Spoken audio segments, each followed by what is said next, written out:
Aku berkutat dengan semua kekuatanku, tapi mereka menaruhku di altar pengorbanan. Tidak, tolong, biarkan aku pergi. Ayah, ibu, kenapa kalian tidak menghalanginya? Orang aneh itu sudah meraih tenggorokanku. Apa ini akhirnya? Dan aku punya banyak rencana di hidupku. Semua berawal saat aku pindah sini. Di hari pertama aku memberitahu seluruh kelas bahwa aku ingin menjadi ketua kelas dan tidak ada yang menyukainya. Teman sekelasku menyebutku pemula dan mengunci aku di ruang loker setelah kelas. Aku berpikir aku akan di sana sampai pagi, tapi teman sekelasku Kurt menyelamatkanku. Dia berkata bahwa dia juga dikunci di lemari sekolah. Setelah itu, Kurt mulai tercekik. Aku sangat takut. Dia mengambil bantuan pernapasan di kantongnya, tapi tangannya bergetar kencang sampai dia menjatuhkan alatnya. Aku segera mengambilnya dan memberikannya pada Kurt. Ketika dia merasa lebih baik, dia berkata bahwa dia diingatkan akan memori dari lemarinya. Karena stres, dia terkadang terkena serangan panik. Setelahnya, Kurt mengantarku pulang. Aku dalam mood baik. Aku rasa aku punya teman, dan aku memberitahunya dia bisa datang padaku kapan saja. Malam harinya, ketika kita akan makan malam, bel pintu berbunyi. Itu Kurt dengan orang tuanya. Itu aneh bahwa Kurt datang tanpa pemberitahuan dan dengan orang tuanya. Tapi aku senang melihat mereka dan mengundang mereka masuk. Saat makan malam, orang tua kami menjadi akrab. Mereka memberi kami sebuah buku tentang Aztec dan mengundang kami ke klub buku. Mereka berkata bahwa di pertemuan berikutnya, mereka akan mendiskusikan bagaimana pengorbanan membantu pencerahan. Aku berpikir itu sangat aneh untuk membicarakan hal itu di pinggiran kota. Tapi orang tuaku sangat menyukainya di klub. Mereka mulai menghilang di sana dan memiliki teman. Setelah satu pertemuan, ibuku membawa sebuah botol merah, cairan bau, dan berkata itu adalah darah kelinci. Ya, itu yang kupercaya. Tidak lucu sama sekali, Bu. Tapi saat makan malam, dia menaruhnya di jusku. Dia berkata bahwa itu baik untuk tubuh dan jiwa. Aku jelas menolak untuk meminumnya. Beberapa hari kemudian, Kurt menelpon dan mengundang kami untuk menghabiskan akhir pekan di rumah keluarganya. Semua anggota dari klub buku akan ada di sana. Orang tuaku senang dan aku tidak ingin pergi ke pesta itu. Tapi aku takut untuk menyakiti Kurt. Lagi pula aku tidak pernah ke rumah mewah keluarga. Jadi aku setuju. Rumah desa Kurt sangat besar. Istana di tengah hutan. Dikelilingi oleh pagar tinggi. Dekat pintu masuk, penjaganya memintaku untuk menyerahkan telepon. Kurt menjelaskan bahwa kalau tidak, internet akan merusak percakapan langsung kami. Aku harus menyerahkannya ke pria besar itu. Kita diundang makan siang. Aku melihat meja besar dengan kain putih. Dan orang tuaku ada di salah satu meja. Mereka mengisyaratkan untuk duduk di sebelah mereka. Betapa atmosfer yang serius. Aku berharap mereka memberikan sesuatu yang enak. Aku sangat lapar. Tapi mereka membawakan kami gelas dengan cairan merah pekat. Aku langsung menolak meminumnya. Lalu seorang pria tua gila mulai berteriak padaku. Berkata bahwa aku tidak menghargai tradisi dari komunitas. Itu adalah obat awet muda, darah kelinci. Jadi ibuku tidak bercanda. Peminum darah. Tidak akan. Apa kamu gila? Penjaganya langsung meraihku dan menarikku dari meja. Apa yang terjadi di sini? Aku memanggil orang tuaku, tapi mereka bahkan tidak berpaling. Aku berusaha menjauh, tapi pandanganku menjadi kabur. Aku bangun di kandang kelinci. Bagaimana ini terjadi? Aku panik, tapi tidak bisa bergerak. Kandangnya sangat sempit. Seluruh tubuhku sakit dari posisi aneh. Kenapa kalian melakukan ini padaku? Tiba-tiba Kurt muncul dari kegelapan dengan ikatan kunci. Dia menyelamatkanku lagi. Aku mulai berlari. Tapi Kurt menghentikanku. Ternyata aku menyinggung semua anggota dari klub dengan tidak meminum darah kelinci. Itu keramat dan penolakannya menjanjikan ketidakberuntungan pada seluruh komunitas. Sungguh tidak masuk akal. Kurt berkata bahwa dia juga takut. Tidak ada hal seperti ini di pertemuan sebelumnya. Tapi itu terlalu berbahaya untuk lari sekarang. Seluruh area diawasi dan kita lebih baik berpikir bagaimana supaya tidak terlihat. Dia mungkin benar. Kurt menuntunku ke dalam rumah. Mereka semua mengenakan topeng binatang. Bergerak teratur dengan musik aneh. Seorang pria dalam topeng dengan tanduk mendatangiku dan bertanya jika aku sudah sadar. Aku langsung meminta maaf. Setelah itu aku diberitahu bahwa aku harus menembusnya besok. Komunitasnya sudah menemukan sebuah tugas untukku. Paginya semua tamu menyeret beberapa kotak tembaga berat dari ruang bawah tanah dan menaruhnya di mobil. Aku sudah kelelahan. Seketika aku terpogoh dan menjatuhkan satu kotak. Orang tuaku langsung berteriak padaku untuk lebih hati-hati. Ketika semua orang pergi makan siang, aku memutuskan untuk mencari tahu apa hal berharga di dalam kotak itu. Aku membuka salah satunya, dan di sana ada organ manusia berlumuran darah. Jantung, paru. Aku menyentuhnya dengan tangan gemetar. Mereka dingin dan berlendir. Aku hampir muntah. Aku harus keluar dari sana. Aku tidak bisa menemukan sebuah tempat sampai malam. Aku kaget tiap ada suara, takut bahwa seseorang mendatangiku. Aku mulai berpikir Kurt meninggalkanku. Dia mengetuk pintu setelah tengah malam. Kurt menemukan sebuah lubang di pagar. Dan kita harus kabur sekarang. Kita hampir menuju pagar ketika aku mendengar langkah kaki penjaga. Mereka semakin dekat. Sial. Kita bersembunyi di belakang semak. Durinya sangat menusuk tajam di tanganku. Dan aku tidak bisa menahan tangis. Penjaga langsung menunjuk senternya pada kami. Ini adalah akhirnya.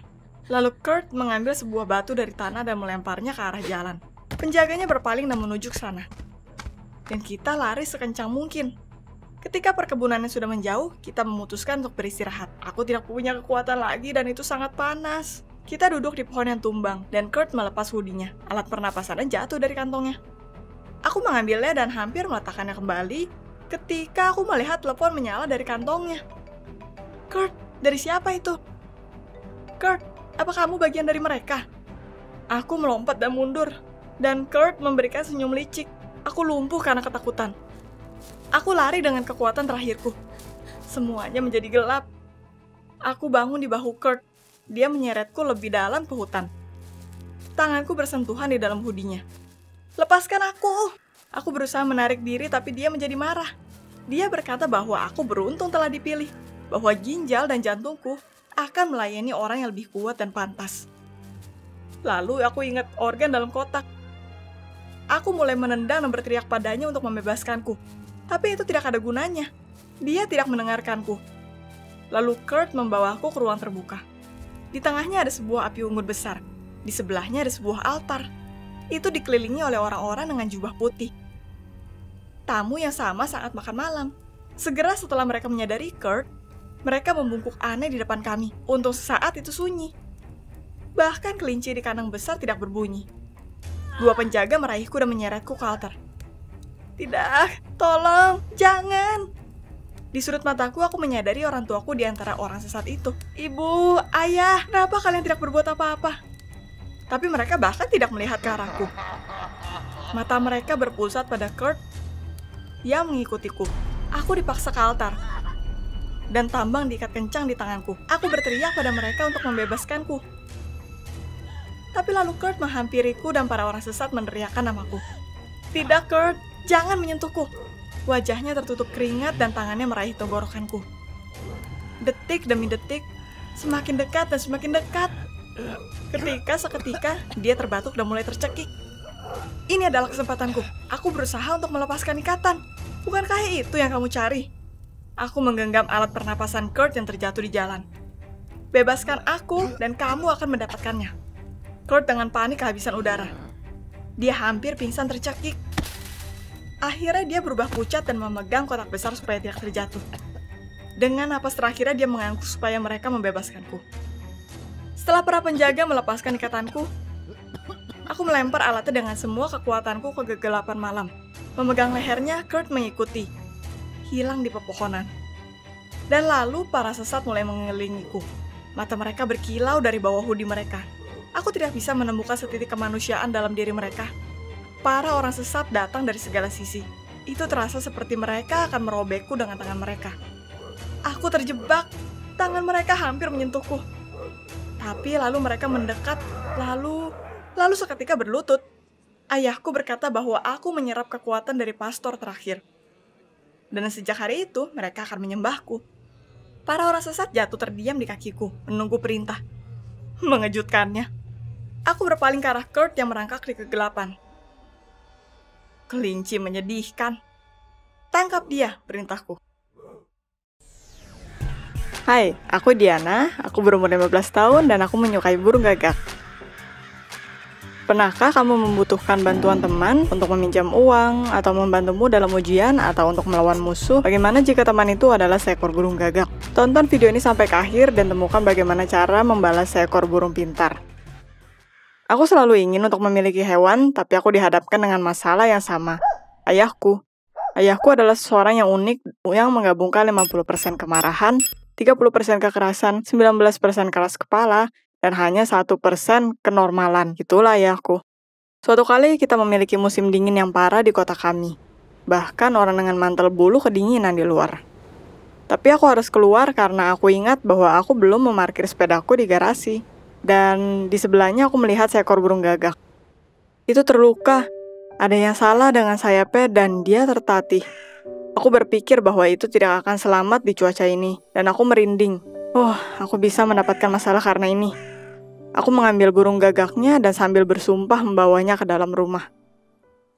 Ayah sangat marah sepanjang malam. Tapi hanya saat itu aku tidak mendengarkannya. Burung gagak itu akan mati jika aku melemparnya keluar. Dan aku tidak ingin membunuh binatang. Pernahkah kamu berpegang pada prinsipmu di depan pria yang bisa membelahmu menjadi dua? Perasaan ini. Aku menyarankan ayah untuk menunggu sampai musim semi dan sebagai balasannya, aku tidak akan membiarkan Kuasi, nama untuk temanku, keluar dari kamar. Ayah tidak menyukai ide ini. Dia berkata dia tidak akan mengelap kotoran burung. Tapi setelah semuanya, dia sangat marah dan keras kepala, dan aku bisa mempertahankan keinginan. Selama musim dingin, kita menjadi familiar dengan Kuasi. Dan aku hampir menangis ketika aku melepaskannya di hutan. Tapi aku harus membebaskannya karena dia lebih kuat dan bisa terbang dengan aman. Dan ayah semakin marah dan semakin marah. Bagaimana aku tahu bahwa dia tidak akan meninggalkanku? Kuasi mulai terbang ke halaman kami, terkadang bahkan dengan beberapa teman. Hal baik itu selalu terjadi pada saat ayah tidak ada di rumah. Aku sangat takut dengan kemarahannya. Dan aku mengajarkan Kuasi untuk tidak terbang ke halaman, tapi sedikit lebih jauh, ke tong sampah dekat hutan. Di sana aku akan bertemu dengan mereka, memberi mereka makan, dan sesekali mengerjakan PR. Itu hebat, aku merasa seperti superhero, seorang gadis dengan burung gagak. Dan lalu 2 tahun berlalu. Tapi satu waktu suatu kerusuhan terjadi, aku pergi dengan burung gagakku ke tempat sampah, dan Ramona mengamatiku. Dia adalah seorang yang bodoh dan jahat dari keluarga kaya. Semua orang berusaha untuk memujinya, kalau tidak, dia akan mengacaukan seluruh hidupmu. Dia bersama pengawalnya dan mulai menunjuk seperti, lihat, dia payah. Apa yang bisa aku bilang? Pernahkah kamu membela kehormatanmu dengan tinjumu? Aku melawan Ramona, tapi teman-temannya menahanku dan mulai menarik rambutku. Dan lalu ini terjadi. Ya, ini. Sekumpulan burung gagak berkumpul di atas kami dan mereka mulai menyerang anak-anak. Aku bahkan tidak menyadari berapa banyak yang muncul. Para burung menyerang Ramona dan teman-temannya, tapi mereka tidak menyentuhku. Ada skandal yang menungguku di rumah. Skandal bagus. Aku menceritakan ibuku semuanya dan bukannya merasa kasihan pada aku, dia memberitahu ayahku. Dia tiba malam harinya dengan kemarahan luar biasa. Selama masa ini, orang tua dari Ramona dan para pria menghubungi kami dan mulai mengeluh. Berkata, gadismu memukuli anak-anak kami. Diana yang jahat dan buruk dengan tangan kosong memukuli 2 pria dan 3 wanita. Siapa yang akan mempercayainya? Ayah dan ibu mempercayainya. Terlebih lagi mereka marah bahwa aku melanjutkan memberi makan burung gagak. Dan seperti yang mereka duga, mengirim mereka untuk para penyiksa. Apa yang kudengar sepanjang malam adalah bahwa prank berikutnya dariku akan berakhir di penjara. Apa yang harus kulakukan? Patuh saja pada penghinaan. Tapi ayah tidak akan mendengarkanku. Dia mengunciku di kamarku, mengambil senapan dan pergi menembak burung gagak. Aku hanya mendengar 2 tembakan, tapi setiap tembakan melukai hatiku. Bagaimana jika dia membunuh Kuasi? Mengapa mereka melakukan ini padaku? Aku membenci mereka. Penyerangan padaku di sekolah meningkat. Aku dipanggil ratu dari tempat sampah. Dan salah satu orang brengsek dari Ramona memasukkan bangkai burung gagak ke ranselku. Aku mulai pergi dari sekolah dalam tangis. Dan aku benar-benar tidak ingin pulang ke rumah. Tapi aku harus. Ayahku merencanakan penangkapan rumah. Ya, sehingga ibuku dengan segera menjemputku dari sekolah dan tidak membiarkanku ada di jalan nantinya. Aku marah. Mereka membuatku gila. Pernahkah kamu merasa seperti seluruh dunia melawanmu? Bahwa tidak ada seorang pun yang mengertimu. Aku hancur beberapa hari ini. Tapi suatu hari, aku melihat Kuasi lagi di halaman. Kita tidak melihatnya lagi sampai musim panas. Mungkin gadis pintarku menyadari bahwa tidak ada seorang pun di rumah dan memutuskan untuk memanggil. Dia melihatku dan melompat sedikit ke depan. Aku meninggalkan rumah dan mengikutinya. Kuasi mengarahkanku ke sebuah rumah di hutan, dan di sana aku melihat sekumpulan burung gagak dan seorang anak laki-laki seumuranku, mungkin sedikit lebih tua. Kuasi duduk di pundaknya, dan dia bertanya apa yang kulakukan di sini. Aku bercerita padanya tentang Kuasi, dan anak itu lega dan senang. Dia berkata bahwa namanya adalah Jamie, dan bahwa dia adalah pemilik Kuasi dan burung gagak lainnya. Jamie dan aku dengan cepat berteman. Dia memberi makan mereka dan melatih mereka. Dan dia ditertawakan di sekolah juga. Itu menyenangkan menemukan seseorang dengan masalah serupa. Kita mulai bertemu, berbicara, dan mengajarkan bagaimana melatih burung gagak, dan secara umum, dia berubah menjadi teman yang baik. Aku hampir percaya bahwa sesuatu yang baik bisa datang ke hidupku. Alas, beberapa bulan kemudian, orang tuaku mengumumkan bahwa kita akan pindah ke kota lain, dan itu adalah kesalahanku. Aku menghancurkan reputasi keluarga yang berharga, kata mereka. Aku balas berteriak bahwa aku lebih baik tinggal di tempat sampah dan lari ke hutan dalam tangisan. Aku bertemu Jamie di sana. Berita itu membuatnya sedih. Sesedih itu membuatku, dan dia berkata dia memiliki hadiah untukku. Aku menahan air mataku dan berpikir, kapan dia akan memberikan hadiah ini jika itu tidak berakhir dengan kita akan putus? Tapi semua pemikiran skeptisku hilang ketika dia membawakanku sebuah cincin silver dengan kepala gagak di atasnya. Dia berkata bahwa itu adalah cincin ibunya, dan itu sudah terlalu kecil untuknya, dan ibunya sudah mengizinkannya untuk memberikan itu ke teman burung gagak. Bagaimana dia menyebutku di belakang. Aku menangis lebih kencang dan menjanji aku tidak akan pernah melupakannya tanpa cincin. Tapi aku tidak menolaknya. Dengan alasan yang sama, aku rasa aku harus menyimpannya. Apa yang akan kamu lakukan jika orang tuamu secara drastis merubah hidupmu tanpa meminta persetujuanmu? Orang tuaku bukanlah teman sekelas, kamu tidak bisa pergi dan melawan mereka begitu saja. Jadi mereka selalu berada di atas anak-anaknya. Aku membiarkan mereka pindah, tapi aku tidak membiarkan mereka mengambil burung gagak dan Jamie dari hatiku. Aku menunggu panggilan, menunggu surat, untuk apapun. Aku menghabiskan hari melihat cincin dan berpikir tentang teman baikku dan burung gagak kami. Tidak ada. Sepi, kosong total. Tapi kamu tahu aku tidak mudah menyerah. 1 tahun kemudian aku datang ke kota ini ketika aku mulai liburanku. Seorang teman sekolah memberikan tumpangan, dan di hari pertama aku berkata padanya, "Oke, aku akan pergi ke Jamie." "Siapa?" tanyanya. Jamie, ada masalah apa?" Lucia ragu untuk beberapa saat, dan akhirnya memberitahuku hal yang sangat buruk. Setelahnya aku terjatuh ke sebuah kursi. Ternyata Jamie meninggal beberapa bulan setelah aku pergi. Dia memanjat ke atap untuk memperbaikinya dan mematahkan lehernya saat terjatuh. Ibunya meninggalkan kota karena dia tidak bisa tinggal di rumah yang mengingatkannya akan anaknya. Aku terdiam. Jadi itulah mengapa Jamie tidak menulisku. Oh, seharusnya tahu. Aku seharusnya datang secepat mungkin setelah itu terjadi. Tapi bagaimana aku bisa tahu? Aku menangis sepanjang sore dan malam. Dan keesokan paginya, aku mengendarai sepeda ke rumah yang ditinggalkan Jamie. Burung gagak masih bersarang di sana. Dan aku bersumpah padamu, mereka senang melihatku. Rumah itu hampir tidak terlihat di permukaan, dan mereka langsung bergegas menuju diriku. Mereka mengelilingiku dan bersuara kencang, seakan menanyakan kemana aku pergi selama ini. Aku melihat ke cincin, lalu ke langit, dan menyadari bahwa jika jiwa seseorang tidak pergi ke surga, maka itu akan menjadi burung. Dan mungkin Jamie, teman baikku, ada di antara burung gagak ini. Aku kembali ke rumah baruku, tapi aku tidak melupakan temanku. Aku bersikeras untuk menghubungi hidupku dengan burung, untuk mengenang Jamie. Belakangan, ibuku meminta maaf kepadaku untuk selama ini. Aku tidak tahu apa yang membuatnya berkata seperti itu, tapi aku berkata padanya tentang pergi liburan, dan untuk pertama kalinya dia bisa menangis dengan wajar. Dan ayahku, ya, aku yakin aku keras kepala sepertinya. Suatu hari dia akan berkata maaf padaku. Tapi aku tidak pikir untuk waktu yang lama. Apa kamu menyukai ceritaku?